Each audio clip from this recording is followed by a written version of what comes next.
Hi simple ముగ్గు చిన్న కథ.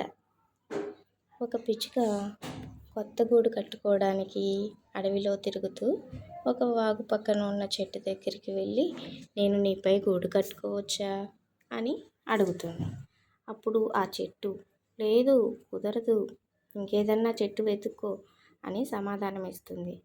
అందుకు ఆ పిచ్చుక, నా పిల్లలు ఎగరటం నేర్చుకునే వరకే గూడు కట్టుకుంటా, ఆ తర్వాత వేరే చెట్టు చూసుకుంటా, దయచేసి అందాక కాదనొద్దు అని ప్రాధేయపడుతుంది.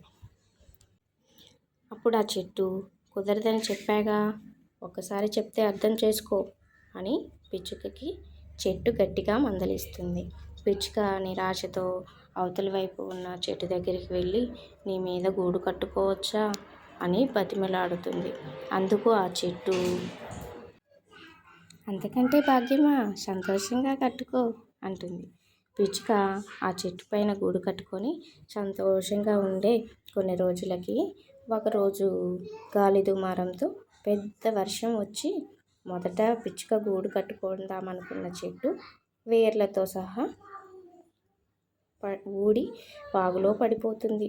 ఎదురుగా ఉన్న చెట్టు మీద ఉన్న పిచ్చుక, దాని పిల్లలు అది చూసి, మేము నీపై గూడు కట్టుకుంటామంటే వద్దన్నావు, ఇప్పుడు చూసావుగా నీ పరిస్థితి అని హేళన చేస్తారు.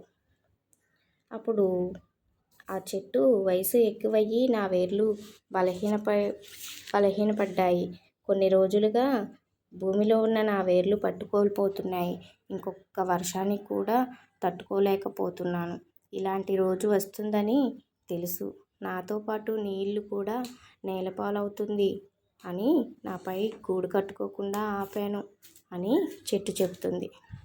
అలా చెప్పుకుంటూ ఆ చెట్టు వాగులో కొట్టుకుపోతుంది. ఈ కథలో లాగా మన జీవితంలో కూడా కొంతమంది చేస్తారు, కొంతమంది సహాయం చేయరు.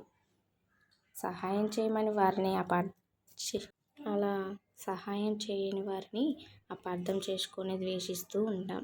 వాళ్ళు ఏ పరిస్థితుల్లో ఉండి సహాయం చేయలేకపోతున్నారో అర్థం చేసుకోము. కథ నచ్చిందా? అయితే లైక్ చేయండి, షేర్ చేయండి, సబ్స్క్రైబ్ చేసుకోండి. సింపుల్గా ముగ్గు ఇలా వేసుకోండి. Please like, share and subscribe my channel.